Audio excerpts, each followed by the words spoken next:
questions in the chat. And we will be watching for those there.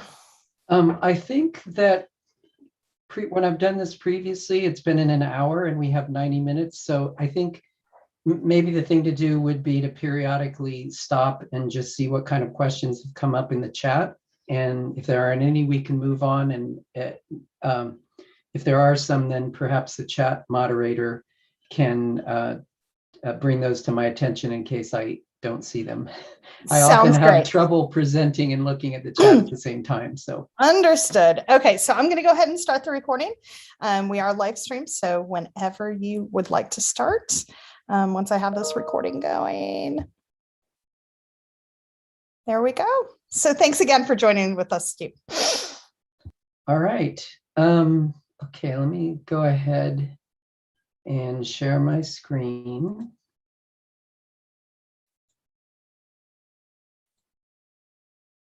So a couple of preliminaries. One thing is that I have done a similar workshop to this a couple times before, and there were about, I think, 10 or 12 people. And so far, this one, I don't know how many participants there are, 59 participants, and there's even more signed up. So I'm a little uncertain as to how this is going to scale with that many people, but one of the things that is one of my pet peeves is do it yourself along with the presenter workshops and then getting lost, because it seems like invariably I blink or I lose attention for a minute and then I can't get caught up. So one of the things that I have done is essentially done the entire presentation on this page, web page here. So if you get lost or if it went by too fast or whatever, you can go back basically and watch a series of short videos that will show you how to do the things that I will be demonstrating today. And let's see. Oh yes, thank you. The link to this page has just been put in the chat. So everyone who wants to actually try to work along with this should call this page up, because there are several places where we'll either click on links or we will copy and paste text from there. So you'll need to, even if you're not watching the videos, you'll need to have the page for that. So if you did not just sign up at the last minute, you may have noticed some instructions that I gave in the description of the program that recommended that you check out a few things before we start. So this particular tutorial does not require you to actually do any coding, but it does require you to run some Python code. And so I will show you how to do that, but I'm not going to have time to show people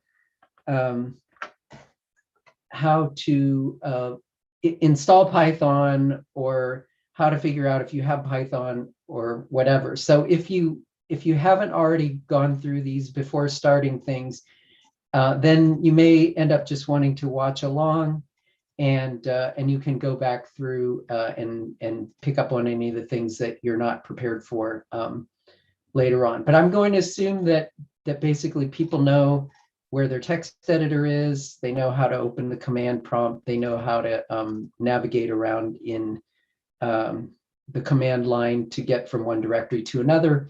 And if you don't, there's some tutorial information on that you can do later. So, all right, enough of those preliminaries. So I have been working on this Vanderbot project for, I think, about 1.5 years now. And my goal was to make it easier for people to use data from spreadsheets to write to Wikidata. Now, if you're familiar with some of the other tools that are available, you know that there are that OpenRefine allows you to use spreadsheets, and also I'm blanking on the name of the other. There are several tools that allow you to use spreadsheets to write to Wikidata. So the reason why I wanted to create my own script for doing this is that that when you use these other tools, they don't necessarily record the information about the statements that you've written. Statements and references have identifiers associated with them. And if you know what those identifiers are, it allows you to track basically what's going on with those statements over time. So the Vanderbot script, which writes to Wikidata, is actually a part of a suite of scripts, which also includes one for downloading data. So you can download data into a CSV in the form that's required for uploading it. You can edit the data, you can upload. And then another thing that I'm working on is using the spreadsheets to also monitor changes over time so that you can discover either value added by other users or things like vandalism and so on. And I will not have time to talk about those things today, but that's just a little bit of the reasoning behind why I wrote this different script when there are already existing tools for writing to Wikidata with CSV. So what I'm going to try to do today is to give you an opportunity to actually use the tools and get over any sort of blocks that you might have, being afraid to try doing it or so on. And there are a lot more details on how to actually set up the spreadsheets and so on. So we're going to basically use a canned configuration that I've made for this, but you can edit the configuration files to be able to write any kind of data that you want. So hopefully getting your feet wet here will give you the confidence to be able to try making your own spreadsheet templates for writing whatever kind of data you are interested in. Okay, so the first thing that we have to do in order to be able to do this is we need to create a bot password. Now, one of the things that I want to clarify from the start here is that we're not actually really making a bot. Typically, when people talk about bots, they're talking about something that's automated, something that has a job, and it does its job without human intervention. We are actually using a tool that allows us to write to Wikidata, but to write to Wikidata way faster than we could do it if we use the graphical interface. So in order to be able to do that, we have to create a bot password, but we're not really creating a separate bot account. So when you make edits using the script, they will show up credited to you in exactly the same way that they would look if you had done them manually using the graphical interface. So we're not actually creating a separate bot account. We're just simply creating the credentials that will allow us to be able to use a script to write to the Wikidata API instead of having to go through and click on all the buttons that are necessary in the graphical interface. So in order to create the bot password, if you scroll down below this video that says create bot password, there's a link for bot password page. So if you click on that, actually, I'm going to open that in a new window. Okay. The first thing that it's going to do is ask you to verify your identity. So this is just a security thing. You do have to be logged in. And so I am already logged in under my user account. And this is basically going to require you to go through the login process again. Now it says here, create a bot name. As I said, this bot name, it's not really a bot. I think people use bot passwords like this when they've created a separate bot account. But the name that we use here really doesn't matter. The only reason it would matter would be if you have several bot passwords and you want to be able to tell the difference. But as I said before, when you actually make the edits, they will just show up under your normal username. So I'm going to call this Baskauf demo bot 1. You can call it anything you want. And I'm going to go ahead and click on create. And so what it's asking you to do then is to decide what kinds of privileges or abilities the bot should be able to have. So the three things that we want are edit existing pages, create, edit, and move pages. And I don't think the script is actually going to use the delete pages, but we can go ahead and enable that anyway. So this will basically allow us to do normal editing tasks, but not administrative things. So if someone steals your bot password or something, then they're not going to be able to do that. They'll just basically be able to edit. So I will go back here and click on edit existing pages, create, edit, and move pages. And let's see, where's delete? Scrolled past it.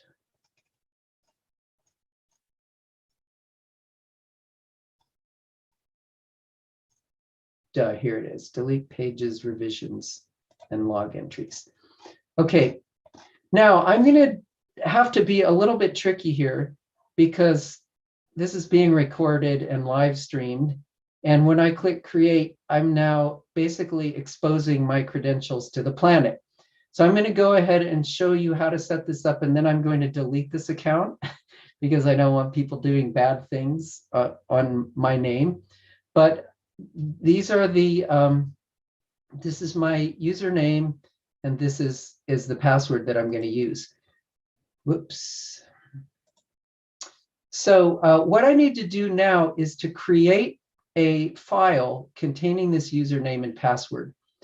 And you can use whatever is your normal text editor. For Windows, for Macs, it's the built-in one is text edit. So I'm going to go ahead and open text edit. On Windows, it's Notepad. Now, what I'm going to do here, let's see, let's make this a little bit bigger so you can see. What I'm going to do is go to the tutorial, and underneath the tutorial, there are these 3 lines, the template lines for what need to go in the file. So I'm going to go there, copy those 3 lines, and then go into my text file and say paste. Now, there's a couple of mistakes that you can make at this point that will cause you problems. One error is to get stray characters. So for example, when you copy this, you want to make sure you don't copy this period right there, because if you do, that is not a part of your password. So carefully copy your username from here and replace this username here. And then the password, I will copy and paste that in here. And you don't want any extra spaces at the beginning or at the end. Now, this same username and password can be used across the Wikimedia ecosystem. So you can use it to make edits to Wikipedia, to make edits to Commons, and so on. And there is, in fact, another instance of Wikidata called test.wikidata.org. And in the other workshops that I've done, I've started off with having people editing the test Wikidata. So basically, it's another instance of Wikidata where nothing is real. And so you don't have to worry about damaging anything because it's all fake. So if you watch the videos, it'll tell you to put test.wikidata.org, but in the interest of time, we're going to start directly editing the real Wikidata. So www.wikidata.org is the correct thing. Now, you can control where you put this file in some of the arguments when you run the software. But in order to simplify things, we'll go ahead and save this in the default location that it's going to look at. So, and that is in your user directory. So if you, a lot of people, especially people who use Windows, often don't know where their user directory is. If you navigate up from your downloads or your documents folder, it's usually the folder above that. And so my username on my computer is Baskauf SJ. And so that's the name of your user folder or your home folder is usually whatever your username is for the computer. And on a Mac, there's a little home or a little house there.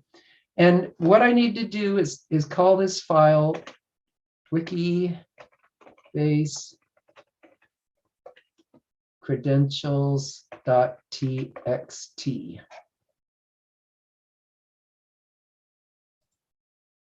And you can copy and paste this if you want to make sure that you don't mistype it.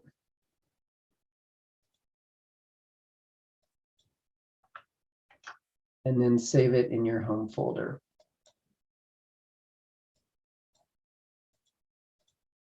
Okay, so having done that, I am now going to go back and delete this account so that I will not compromise the security. Now, give me just a moment here because I'm now going to copy my real credential file over.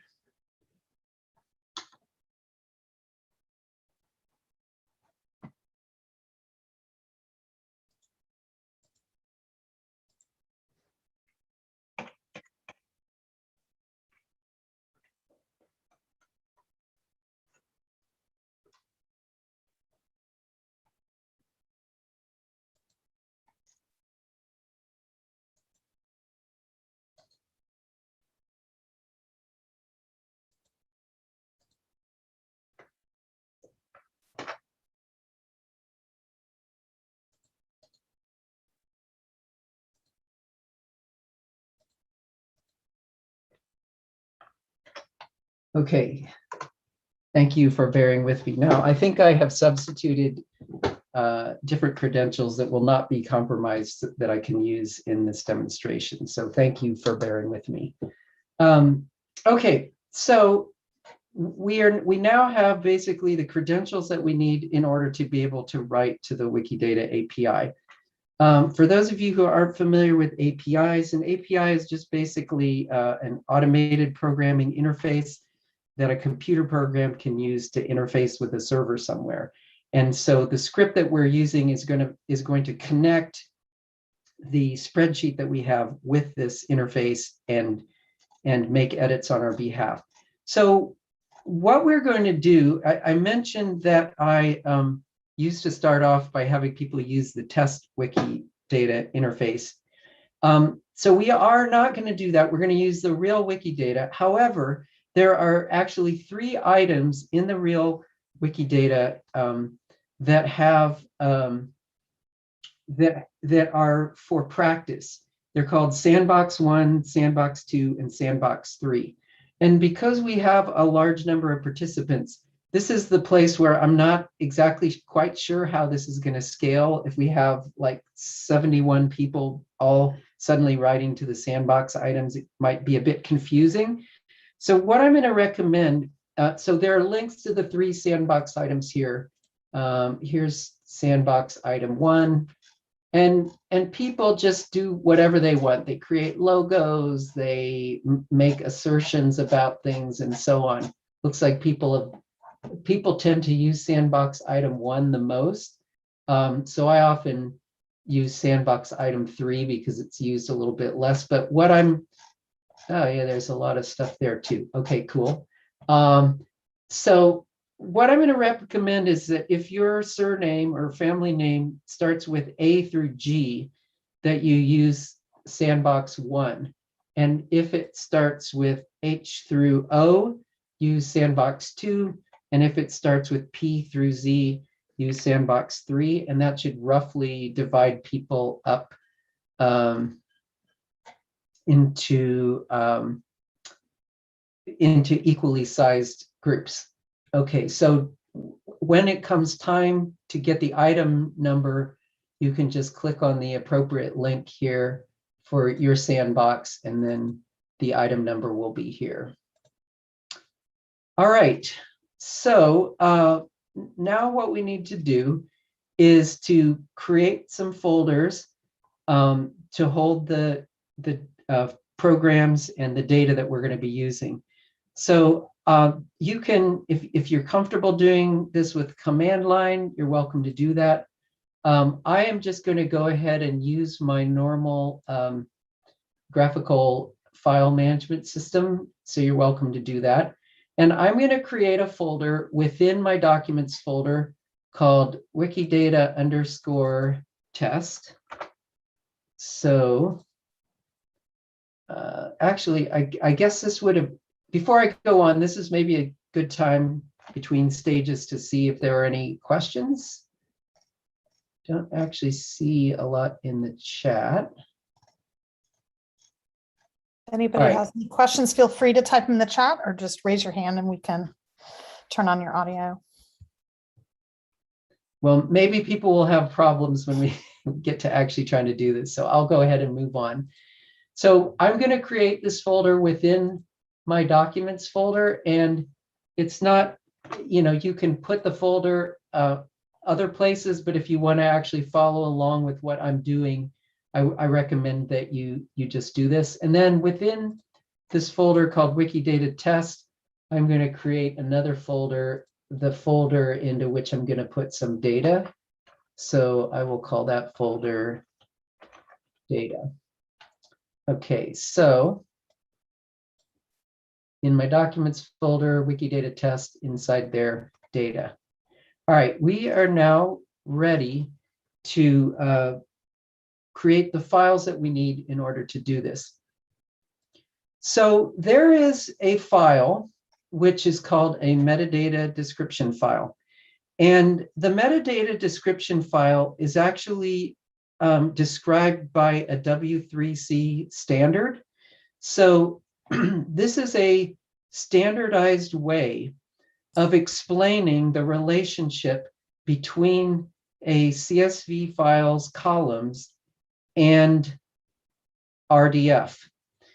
And since Wikidata can be expressed as RDF, then it's possible using the model on which Wikidata is based, the Wikibase model, to express or to explain the relationship between the spreadsheet that we're going to use and the RDF representation in the Wikibase model. This type of file is called a metadata description file. It's possible to create a metadata description file by hand, but it's like really painful. So we're not going to do that. There are actually two ways that I've developed to make this easier. And in the other tutorial, which actually there is linked, the one that involves writing to the test Wikidata instance, I show how to use a web tool that allows you to use drop-down menus to basically create whatever kinds of, to create a metadata description file from scratch. So the problem with this is it's a bit labor intensive, and each time that you want to create a new metadata description file, you have to start over from scratch, and that's kind of annoying. So there's actually an alternate way of creating this sort of complicated metadata description file from a more simplified configuration file. And that's what we are going to do in this exercise. So what we're going to do is start by just downloading this metadata description file. And underneath the section here called downloading and examining a simple configuration file, there's a link. So I will go ahead and open that up. And this is going to take us to a GitHub gist file.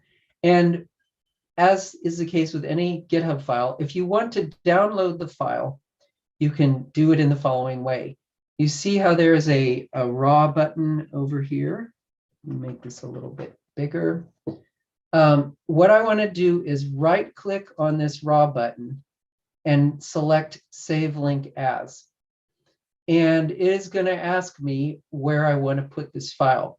So we need to put this configuration file in the Wikidata _test folder that we made right here. Now, I forgot, actually, there was a thing I was going to mention for Mac users, one of the gotchas that, that we need to look out for. So when you use the text edit program for the first time, if you go into the preferences, it will, under the open and save, or sorry, under the new document tab, you have to make sure that the plain text is selected. So it defaults the first time you use it to rich text, and I'm sorry, I can't make this bigger, but plain text is the second choice on the output format. So be sure that so if you have already saved the credentials file and you saved it without checking this and you haven't used text edit before, then open it back up again, and then it needs to be changed into plain text. So I'm sorry, I forgot to mention this for Mac users at the time when we started. Okay, so so if you try to run the script and it doesn't run and it says like it can't authorize you or can't open the file or whatever, that may be if it's not saved as plain text, that may be the problem. Okay, so here's the configuration file. And there's a number of options that you can select here. And there's actually, at the top of the tutorial page, there's some links to more details about this. So we're not going to really drill down into how to construct this configuration file. And the only thing we really are interested about in this top section here is where I said the data path is data slash. That means that I'm going to be storing the actual data in this subfolder that we created called data. For now, the item source CSV and pattern file, we are not going to use that. That'll come up later. But if you look down here, you can see basically you can hack this file to change things around to a different meaning of the columns if you want. So for example, I have chosen the labels and descriptions that I want to manage them in English and Spanish. So if you wanted to use different languages, you could just change these around to something else. Also, in this example, we're going to pretend that we're working with artworks. So the name of the file is called artworks.csv, but you can change that to something else if you want. And then then there's a list of properties here. So here's, you can see P31, instance of, P217 is often used for art items. So there's an inventory number. And then you can also describe qualifiers and references, qualifier and reference properties that you want to be associated with that statement. So in this particular case, it's best if you are saying an inventory number to say what the collection is, that is the inventory number 4. And so that's this qualifier right here. And then I have 2 reference properties that I'm using. These are probably 2 of the most common ones, reference URL and retrieved. And so I have some other things which I'm not going to go into, but one of the things you should notice is that the data that go into the columns can be in different forms. So for example, instance of is an item And so it's the value that it's going to have in the table is a Q number, whereas an inventory number is not a Q number. It's going to be a string. Reference URLs are going to be URIs. Titles are monolingual text. Heights are quantities, and so on. So this allows you to specify the kind of thing that is appropriate for that property by including that in the value type. Now, I also have a second spreadsheet that I'm going to work with, and we'll defer right now from talking about that. I'll come back to this in just a moment as to why I'm not just putting all of the columns in the same spreadsheet. So basically, I'm going to create one column for each of these properties here in the spreadsheet. And there will also be a few additional columns that will be used to store the identifiers that keep track of each of the references and the statements that I've made.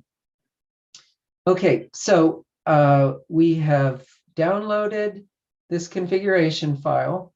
Now what we need to do is a little bit of magic to turn it from this simplified configuration file into this more complicated metadata description file that I was talking about here.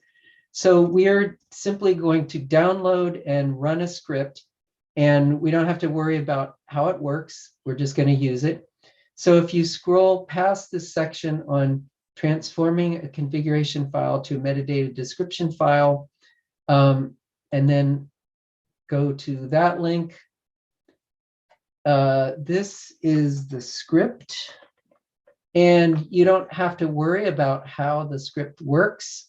All you have to do is download it. So as we did with the other one, if you right click on the raw button and say save link as, I'm going to go ahead and save it in the same folder that I saved the configuration file in. And the one thing that I'm going to check is that sometimes on Macs, depending on how your computer is set up, it substitutes txt as the file extension. So this one that I'm saving here, I'm going to make sure it's convert JSON to metadata schema.py. And also, you should just double check that the configuration file is called config.json and not config.txt.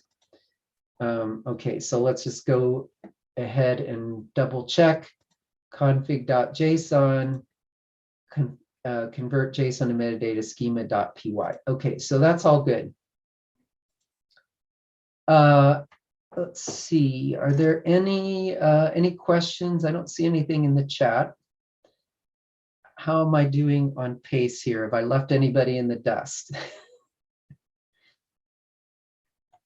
I will go ahead and press on just because we have a limited amount of time. So I now have everything that I need in order to go ahead and create this. So what I need to do now is to run the script that I just downloaded.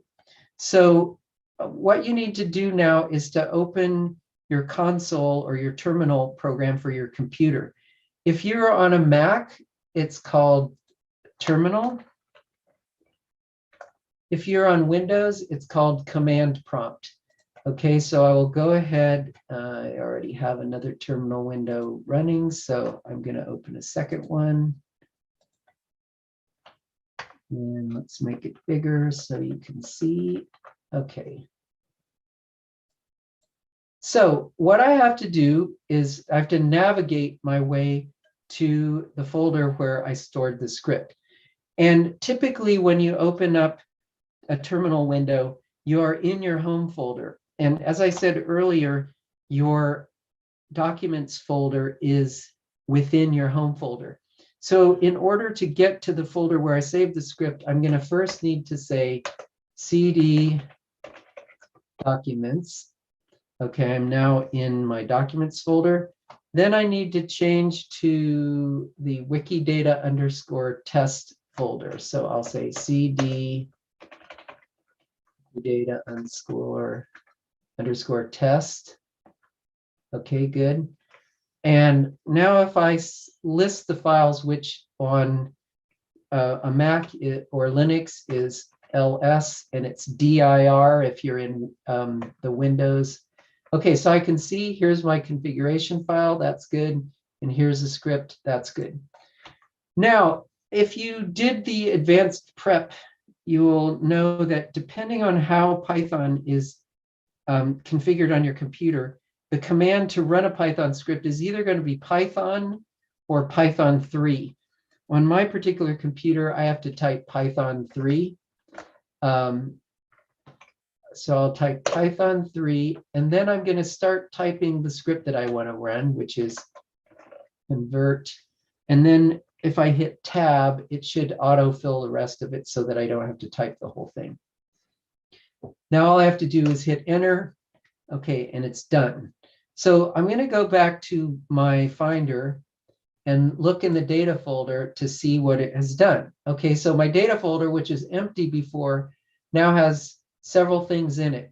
One of the things that it has in it is this metadata description file, the complicated thing that we have to have, but that we don't want to actually have to look at. So that's the magic file that's going to connect the spreadsheets and map them to the Wikibase model. Now, here are the two files that I'm going to use. And you'll notice I said before the one was going to be called artworks.csv, and this is called heartworks with an H. So I did this just because there are circumstances where you may already have an artworks.csv file and you don't want to overwrite it. So what I did is I just removed the H off of these two things here, off of artworks and works.depicts.csv. Okay, so here is the description file, and it's going to describe the artworks file and the works depicts file. So what I need to do now is to put the actual data into the spreadsheet that I want to use. I recommend using LibreOffice, and the main reason, well, there's two reasons why I want to use it and not Excel or OpenOffice. The main reason is that LibreOffice is forgiving. If you forget to close the CSV file when you run the script, it will go ahead and run the script anyway. It doesn't lock the file. And so a lot of times I make edits to the CSV file and then I forget to close it. And rather than crashing the script and things not working, it goes ahead and does that. And then it warns me and it says, hey, this file has been modified by a program. And then I know, like, oops, I forgot to close the file. So then I can just close it and reopen it. If you use Excel or OpenOffice, they will lock the file. And then when you want to run the script, it crashes on you. The other thing is that Excel does weird things to dates that I don't like, and there's no way to turn it off. So for the exercise we're doing today, if you want to use Excel, that's fine. But in the future, I do recommend using LibreOffice if you're going to do a lot of work with CSV files. So what I'm going to do is go to the artworks.csv file, and I'm going to double click on it. And then it should just open up with whatever your normal program is for editing CSV files. And for many of you, it will be Excel. For me, it's LibreOffice. I'm going to just go ahead and click OK to this dialog. And now I have my spreadsheet. So I'll make this a little bigger. So you can see in the spreadsheet, there's a bunch of columns. Some of the columns in the spreadsheet are the ones that we said we wanted, like the English label, the Spanish label, the English description, the Spanish description. And then here's instance of, but there's also some other things like instance of UUID. This is where it's going to store the identifier that's associated with the instance of. And here's inventory number UUID. It's going to store the identifier for that. And then here's my qualifier, the collection qualifier that goes with inventory number. And then over here, the ones that have references, here's where the stated in value is going to go, and so on. So there's at least one column for all the things that we had in our configuration file, plus some extra ones. Now, if I just do not put any QID in this column, so the basic behavior of Vanderbilt is that if a column does not have an identifier, then it thinks it should write that information. If there's an identifier there, then it says, oh, that's already done. I don't need to create this from scratch. So in the case of QID, if I leave this blank, I am going to create a new item that has this information in it. And I don't want to do that because I want to use a sandbox item. So what I'm going to do is go to my correct sandbox. I'm going to go ahead and use sandbox 3. I'm going to copy the QID number, including the Q as a capital letter. And I'm going to paste that in this column, which says I want to edit sandbox item 3. Now, by default, when you're writing an existing item, it will not, Vanderbilt will ignore the labels. You have to specifically change one of the configuration things if you want to overwrite the labels. And I don't want to overwrite the labels here because it should be called Wikidata Sandbox 3. I don't want to call it something else. So for now, I'm going to ignore that. Now I want to give it a value for instance of. So let's open a new window here. And let's think of some kind of artwork, since that's what we're talking about. So here's sculpture, 3-dimensional work of art. Okay, so I'm going to copy that Q number and go into my spreadsheet and go into the instance of column and paste in. So I am going to assert that Wikibase item 3 is an instance of sculpture. I'm going to give it an inventory number of A, B, C, D, E, F, G. And let's look up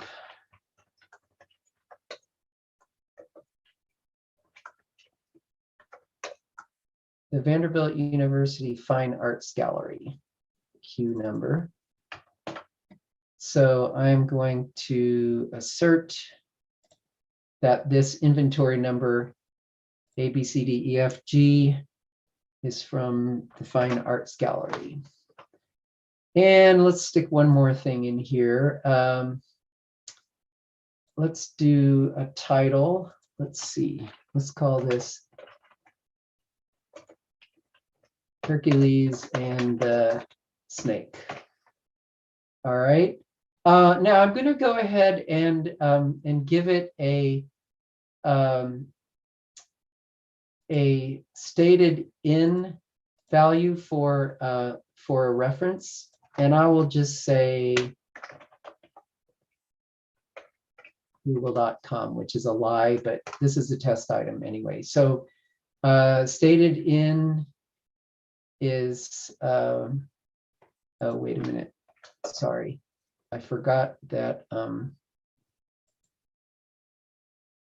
this is not going to work because stated in uses a QID. I need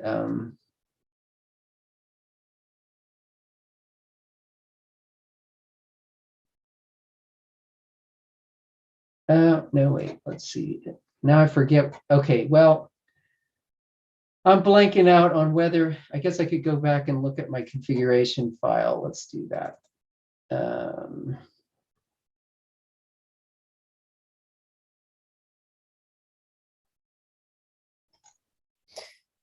While you're looking, Steve, there's also a question of whether we can put in an example in this for quantity and point of time data types. Yes, sure. Let's see here.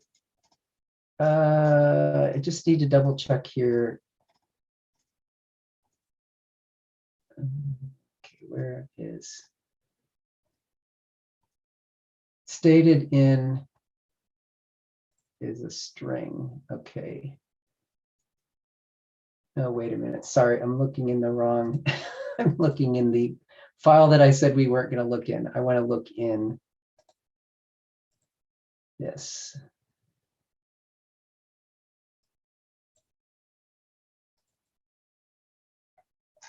Okay. stated in as an item. Okay, right. So I'm going to need to have an item for this value. Actually, let's do inventory number, because inventory number is the reference URL. So the problem is I was going to put in a URL for something that required an item, and it would throw an error for that. So let's say google.com. Okay. Now, when you do a date, let's see. So Wikidata requires kind of a weird format for dates, but Vanderbilt will convert a more simplified dates. So I'm just going to say for this retrieved 2021-07-19, and we'll see that it's going to turn it into the more complicated form when it runs the script. Okay, and then there was someone wanted me to do a quantity. So how tall shall we make this statue be? Let's say it is 12 centimeters tall. So for the difference between this being just a number and being an actual a dimensional thing is that I have to include the units. So let's go ahead and look up centimeter and get the Q number for that. Okay. Okay, so I think that's enough for this test. So the value is 12, the unit is centimeters. And if I leave any of these other things blank, it'll just basically ignore that. So let's go ahead and save this. And I will remember to close it, which I often forget to do. So now we are ready to actually do the writing. So in order to do that, we need this actual script that does the writing. So if I go to this link that says Vanderbilt Python script and open that, then again, you don't need to worry about the code in the script. I'm just going to click on raw and say save link as. Now the Vanderbilt script has to be in the same directory as the actual data. Once again, I'm going to make sure that it has the .py extension, and it should be now in the same folder as the data. Okay, there it is. So I'm good to go. Let's see, there is a question in here. Just to be sure, I can work on a unique spreadsheet for new items and existing items to create from scratch. Yeah, so within a particular spreadsheet, you can do existing items and edit them. You can create new items, and you can add references to existing statements. And so that's one of the reasons why I didn't worry about filling everything in on this line, because we're actually going to go back, if this works, and add some additional things. Okay, so let's go ahead and try running the script. So I'm not in the data folder, so I need to say cd data. All right, so here it is, vanderbilt.py. Now, what Vanderbilt is going to do is it's going to look for a file called csv metadata.json. And that file is going to tell it what the name of the CSV is and how to understand it. So it's going to open that up, find out what all the columns are, and then say, okay, I need to do the artworks file, and it'll work through that. And then it needs to do the works depicts file. Now the works depicts file doesn't have anything in it. So it'll look at that file and say, oh, nothing in this file. I can just ignore that. So I'm going to go ahead and try this. Python 3 vanderbot.py. However, before I run this, let's go ahead and look at sandbox 3 and see instance of Oh gosh. All right. There's already one assertion of instance of sculpture. So what I'm going to do here is I'm going to delete that. Okay, so right now it is not being asserted that it is a sculpture. Let's see, inception, title. Okay, cool. So let's go ahead and run the script. Now, hopefully it will not run into problems. Oh, great. Okay, it worked. All right, sometimes if there's a lot of, if the server is very busy, which this time of day it often is, because this is like late in the day in Europe and in midday in the US, there's a lot of people using it. So just to look at what it did here is it went through, found all the columns and understood what they were. Then it's processing row 0. It has an existing QID. And then this gobbledygook here, you can ignore. This is basically telling me all the information that it knows. But the important thing is at the end here, it says success 1. That means it actually worked. And then for the works depicts file, there wasn't anything in there, so it didn't do anything. So now let's go back to this and refresh the screen. Okay, and now if I look at the title, Hercules and the Snake, hooray, that worked. Inventory number, ABCDEFG collection, Vanderbilt Fine Arts Gallery, that's cool. And then when I look at the reference, here it is, google.com and today's date. And then I said it was 12 centimeters tall. I think that was what I said. Now let's go back and open up the spreadsheet and take a look at what it looks like now. So what we can see is that the instance of now has this long, ugly UUID here. This is the identifier for that statement that I made. And so it's basically a unique identifier. And so if I want to track this in the future, I can use it to determine whether it's still there or not, and whether it's changed and so on.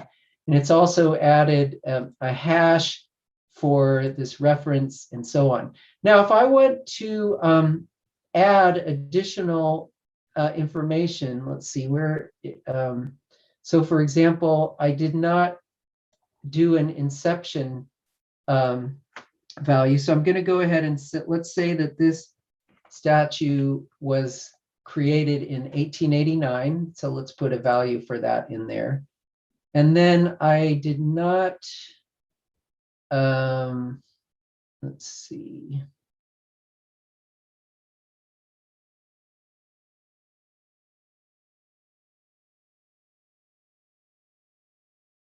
Okay, let's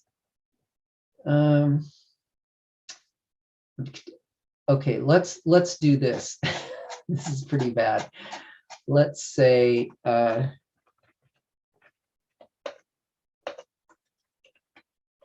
okay, I'm going to say that I got this out of World Book Encyclopedia because it has it. It's not a URL, it's an item number. So that was the issue that I had before with using stated in, is that it had to be an item. So I'm going to say that the title was stated in World Book Encyclopedia. So there is an existing title that's already there, but it is now going to add a new reference for where it was stated in. Then it's also going to add a new statement for the inception value. So I'll go ahead and save this, close the spreadsheet, go back here and run the script again.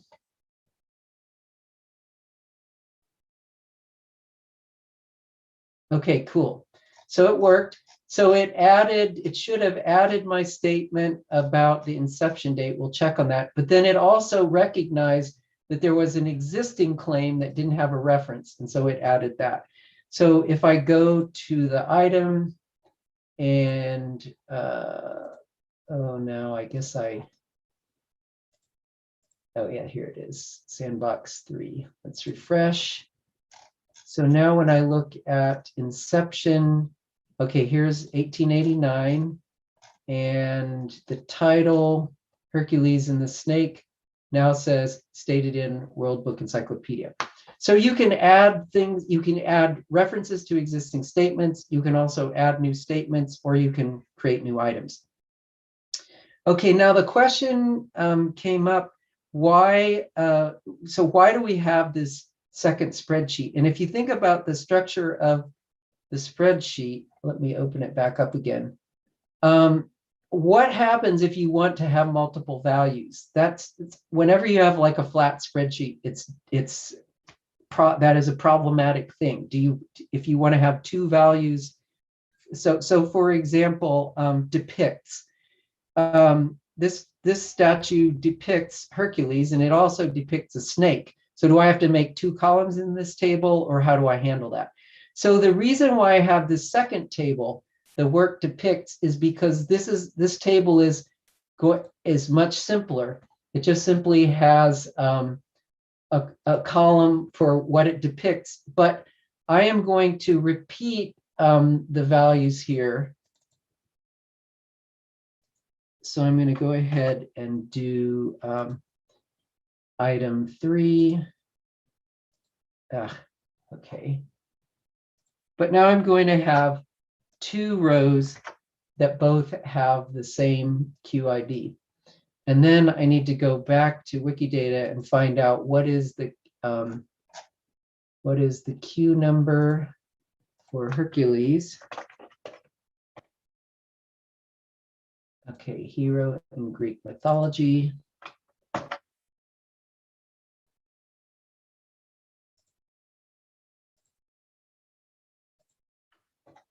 And let's look up snake.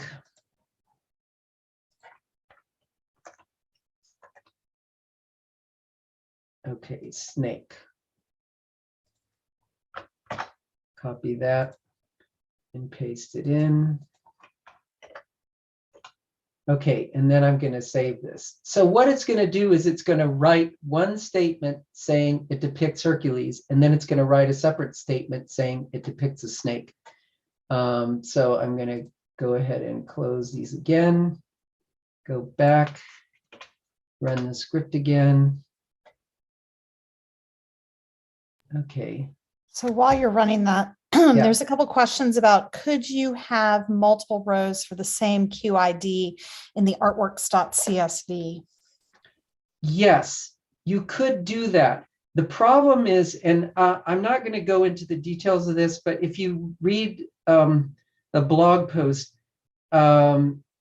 it complicates matters when you try to download the data using Sparkle.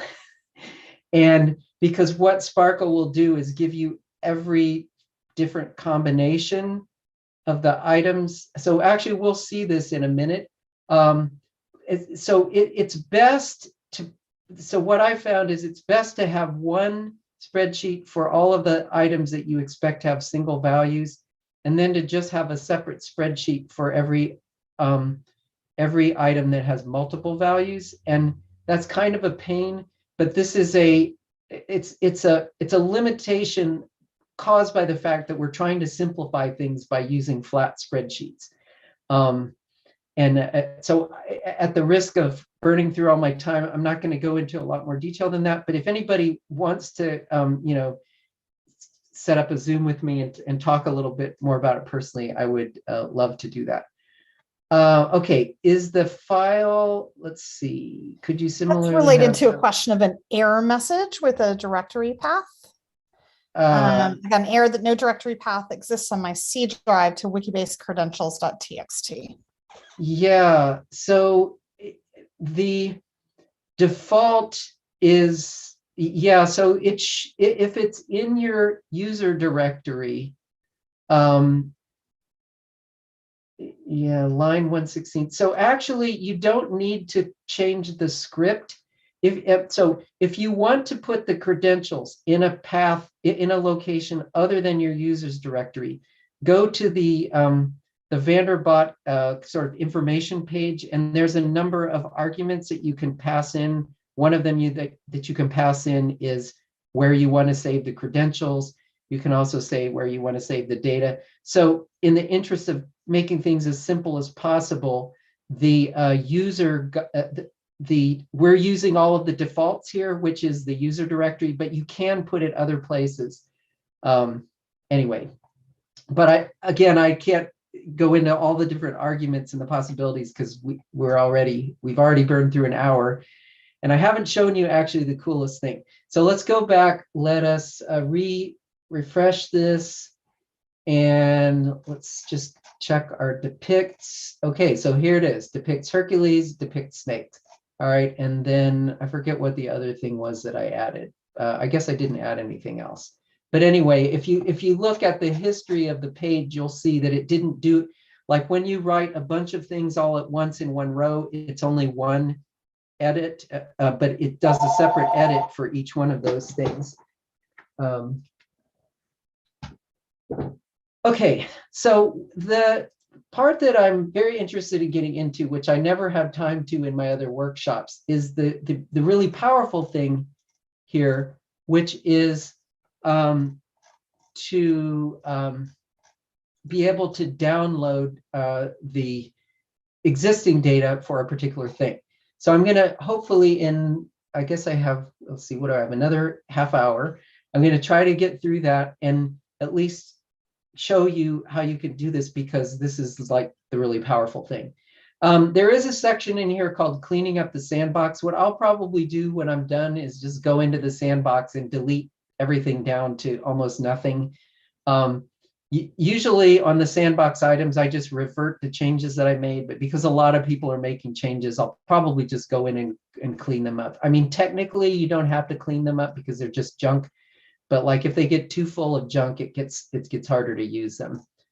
So anyway, I'll skip over that. All right, so creating real Wikidata items. So what I'm going to do now, instead of fake items, I'm going to create some new items for faculty. And I would do Vanderbilt, except because of the project I've been working on, almost all Vanderbilt faculty are already in there. So what I'm going to do is I'm going to put in faculty from Bluffton University, which is my alma mater and does not have most of the faculty in it. So what we need here is a configuration file that's suitable for university faculty as opposed to artwork. So this file is, so it's the same sort of configuration file as we saw before. It's actually a little bit simple because it has fewer properties. And I had a lot of properties in the other one because I wanted people to be able to see, like, what does a date look like, and what does a quantity look like, and so on. This is actually what the sort of minimal metadata you'd want for faculty items. So instance of, that's going to be human. Sex or gender is like a real minefield, but it is one of the most common fields that is used for people. And then employer is, in this case, going to be Bluffton University. Reference URL and retrieved, I'm going to use my data source for that. And then the last thing I'm going to have is their field of work, like are they in education or are they in chemistry or whatever. So this is a simpler configuration file. And one of the things that, okay, and also the data path here is, there isn't any subfolder. So if I leave off this data subfolder, in fact, I'm going to go ahead and just get rid of the data subfolder because to simplify, so I'm going to move Vanderbot into this root Wikidata test folder, and then I'm just going to get rid of the data folder. So now I'm going to, instead of putting the data in a subfolder, I'm just going to keep it all in the same folder, which will make it a little more cluttered. But I'm also going to get rid of the old configuration file, because the one describing artwork, because now I want to download this new one that actually describes people. So now I've made this so big I can't see the raw button. Okay, here it is. Okay, so I'm going to right click on the raw button. Let's see, save link as. I'm going to save it in Wikidata test. How is the reference key error addressed? Wow. Okay, I don't know about that error, but like I said, I'd be happy to, if anybody wants to, like, meet up with me later and troubleshoot, I'd be happy to help you work that out. It's not on the fly. It's not clear to me what's causing that error, but we can probably figure it out.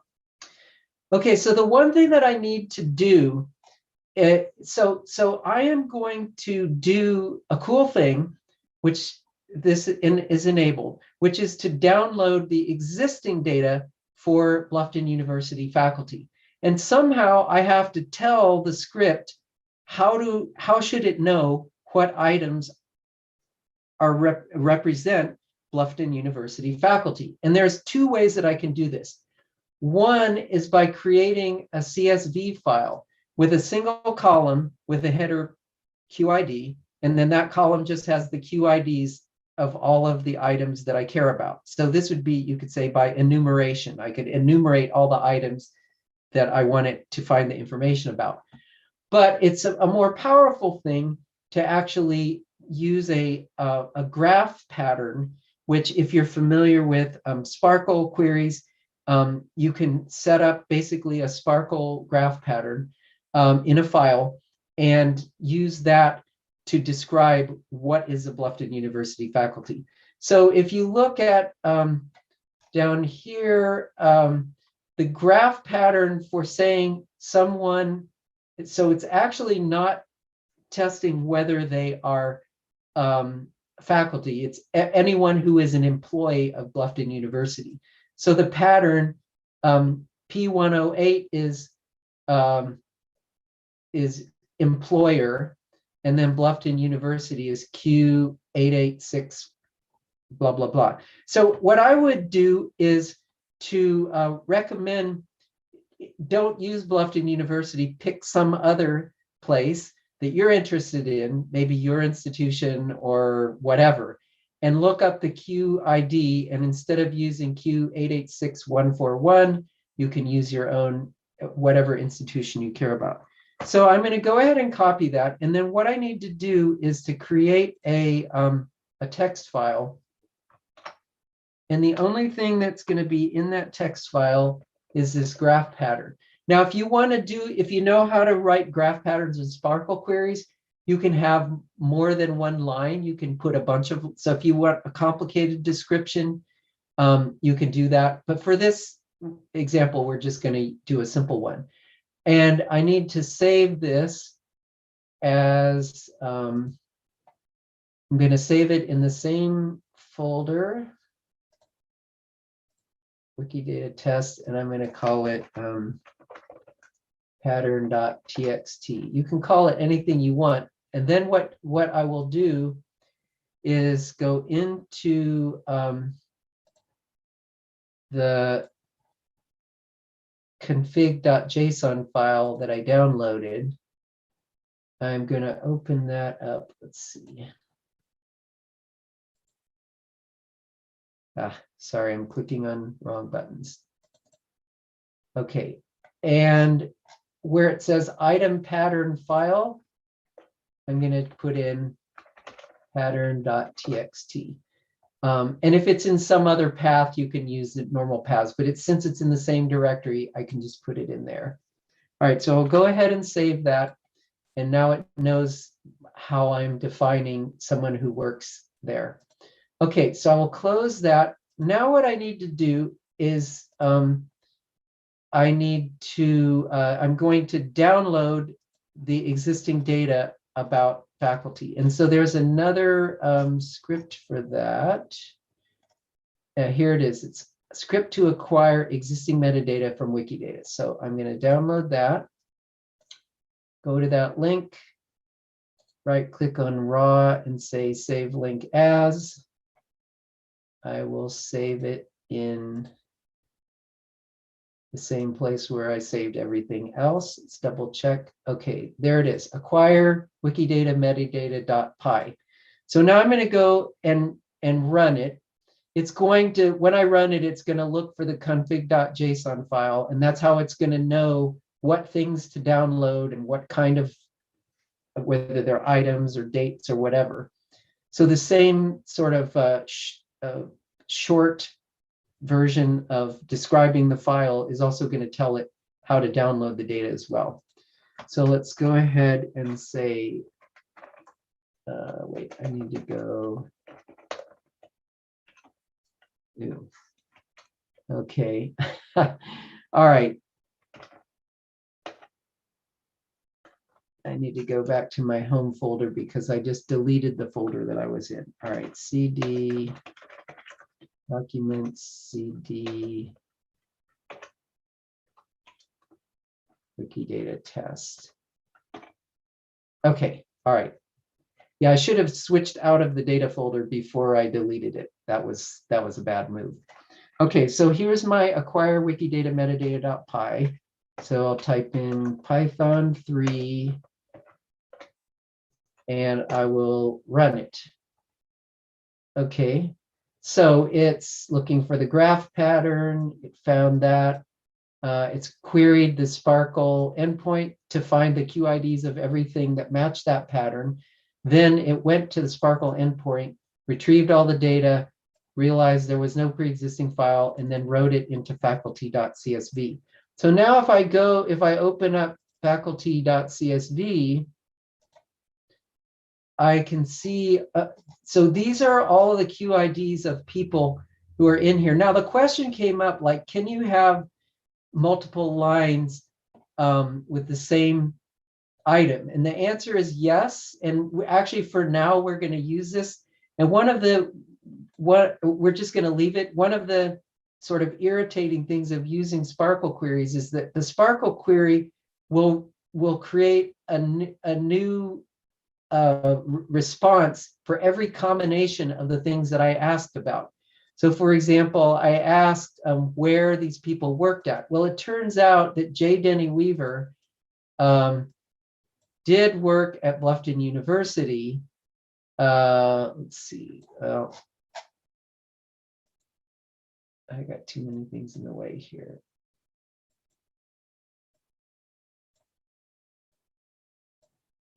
Okay. All right, let's look at Mike Edmiston. Mike Edmiston. Okay, so he worked at Bluffton University, but he also worked at somewhere else. And so that's one combination. There's also two different references saying that he worked at Bluffton. So that's a different combination. So what happens is you get a line for every combination of things. And what you can do, if you want to only track certain values to see whether they've changed, you can go through and delete out the extra lines because typically you don't want to have to manage more than one line.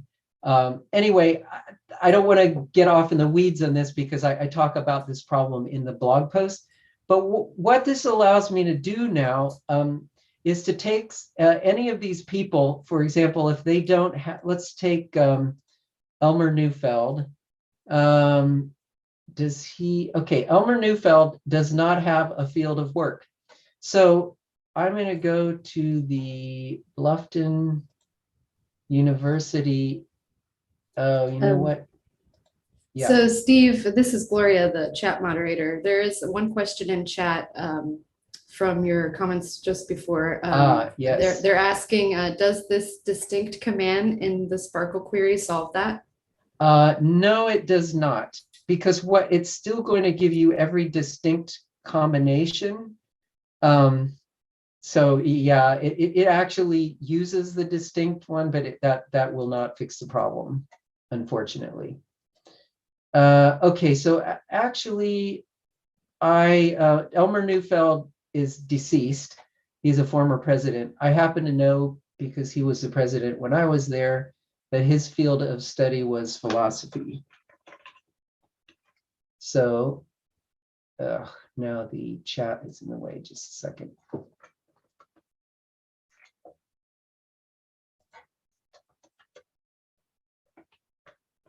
right, philosophy.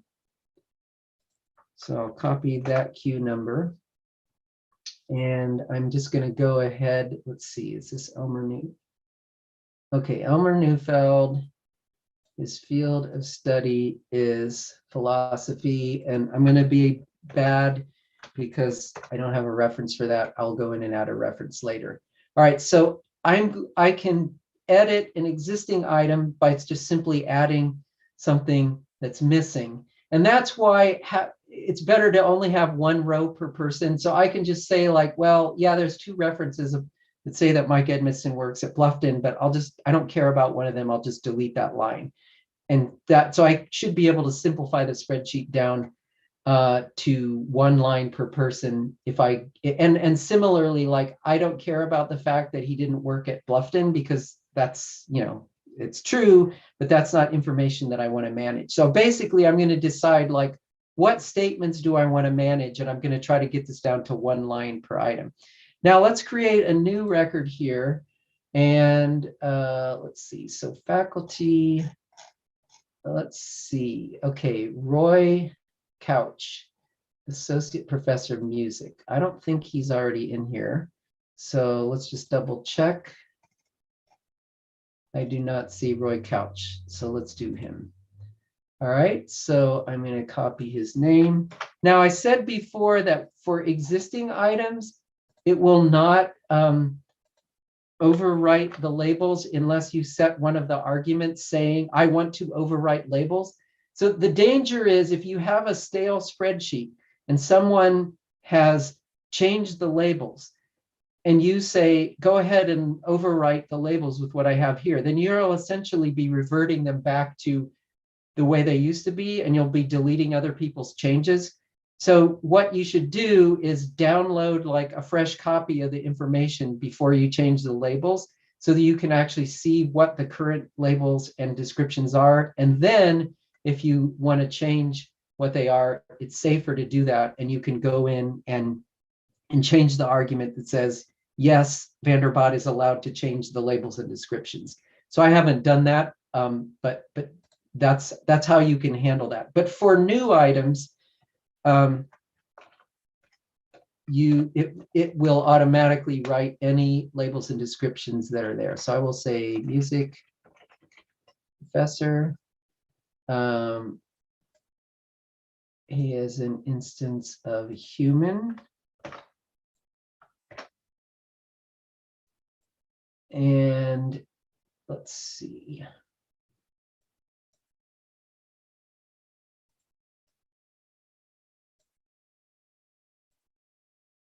Okay, sex or gender is male. Employer is Bluffton University. So one of the questions is like, why should you bother doing this instead of just using like the web interface?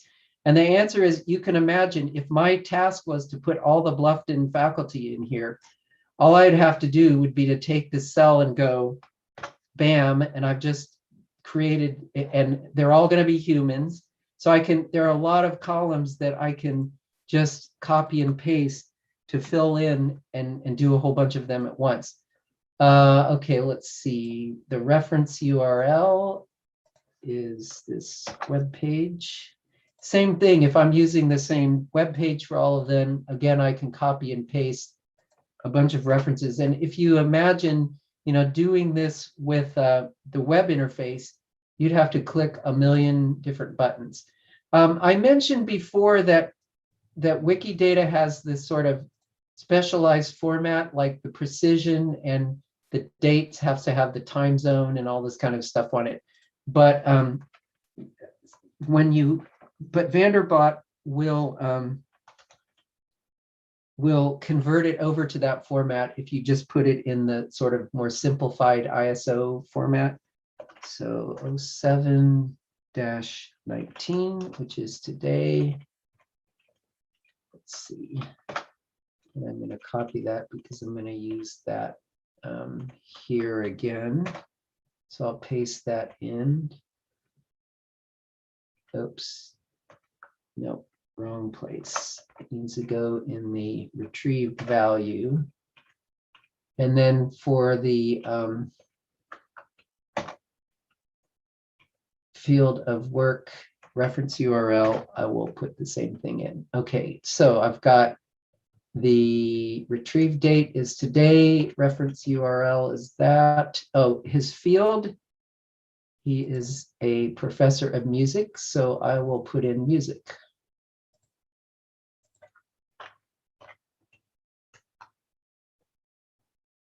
Q638.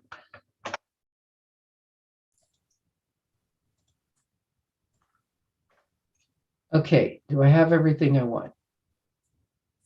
My internet connection cut out briefly, but so I'm not sure if you caught this question, but there's a question that says, what if they're in Wikidata but not recorded at Bluffton University? Yeah, so in that particular case, what will happen is that you will, it won't, the query that I did will not pick them up because I was only asking for people that were employed there. So actually that's a really excellent point. I probably should have, I'll just do it right now. I'll go ahead and put in his name. Okay, so there's no Roy Couch, but it could be like Roy M. Couch or Roy P. Couch or something. So there's no guarantee that they're not already in Wikidata. And the whole issue of like disambiguation and how you make sure that you don't create duplicates is like a giant issue. And I've written some blog posts about that, and it's something that I actually have. You have to do somewhat idiosyncratic software if you're going to do it with software, because of the conditions that you're going to check for to look for duplicates are going to depend on the kind of item. So like for people, there are certain conditions you want to search for. Anyway, I'm going to go ahead and make the assumption that he's not in here already, but you're correct that this is something that we need to be careful about. Okay, so I think I have everything in here. So I've done two things. I've asserted that Elmer Neufeld is his field of study is philosophy, and let's just go ahead and double check.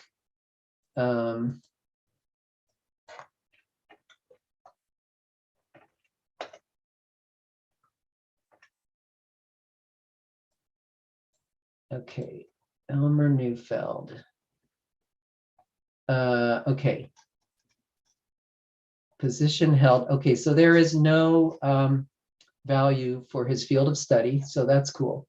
And so I'm ready to, let's see, have I done everything I need to do? Save the spreadsheet. Close the spreadsheet. And I think all I need to do, I forgot one thing. This is an important thing. I do not have the magic metadata description file that connects. I have the configuration file, the stripped down version, but I need to run this convert JSON to metadata schema.py. So I will go ahead and do that first. Okay, now here is why, when I said, why do we do this hfaculty.csv thing? Because if I had not done that, I just laboriously created this faculty.csv file, and I would have just overwritten it. So the hfaculty one, which is the one that just only has blank, has column headers, actually don't need that one. So I'm going to move that to the trash, and I'm going to keep the one that has all the columns filled in. So that's why I said you need to be careful that you don't overwrite other information. Okay, so now I have the metadata description file that I need, and I'm ready to run the Vanderbilt script. So let's do Python 3 Vanderbilt.py.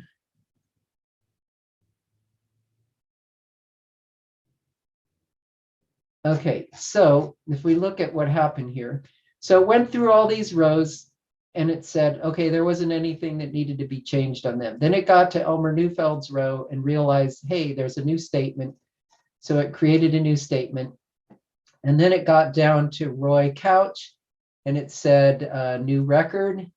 So it did that. It didn't find any statements that had new references, so it didn't do anything here. So let's go back to Elmer Neufeld and let's refresh.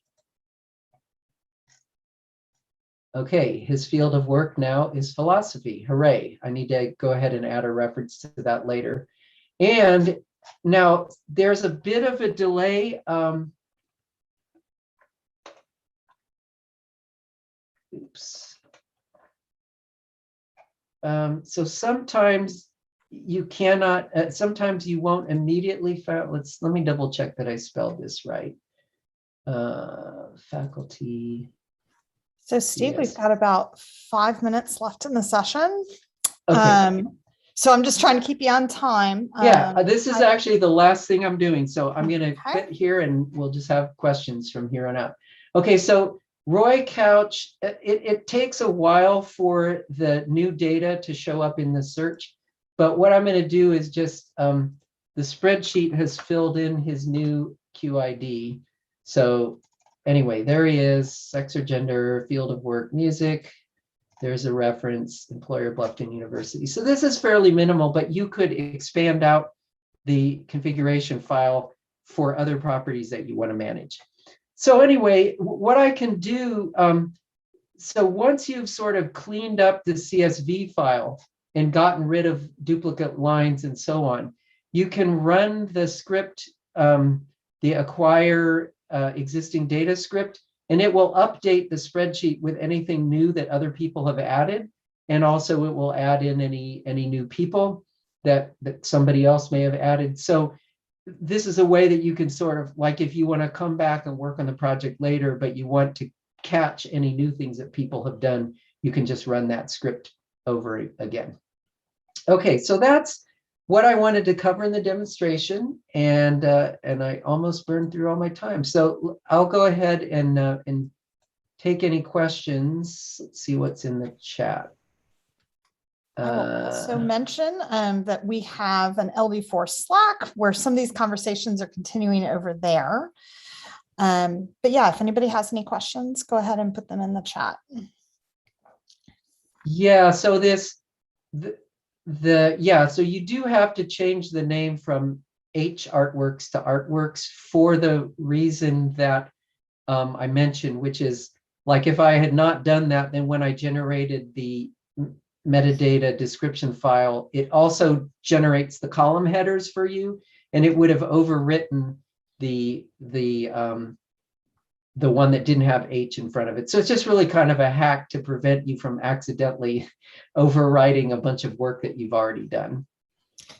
Looks like we've got a question about CJK characters and pasting and retrieving those. What are CJK characters? Chinese, Japanese, Korean.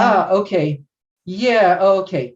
So this should handle any UTF-8 characters. So one of the things that so what I would do is, when you do the save as dialogue, so do the save as dialogue, and then make sure that, let's see, if you click on, at least on Mac, on edit filter settings, then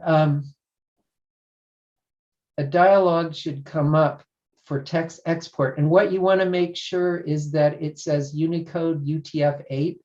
So the script and Sparkle both should handle UTF characters. So Chinese, Japanese, any diacritics like in French, should be handled fine. So it's generally some kind of a problem involving it not saving the data as UTF-8.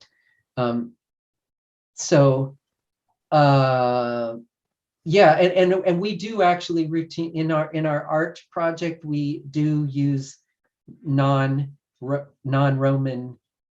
characters as well, and it seems to work fine. Have you used Vanderbot to create new records, then add multiple properties to them?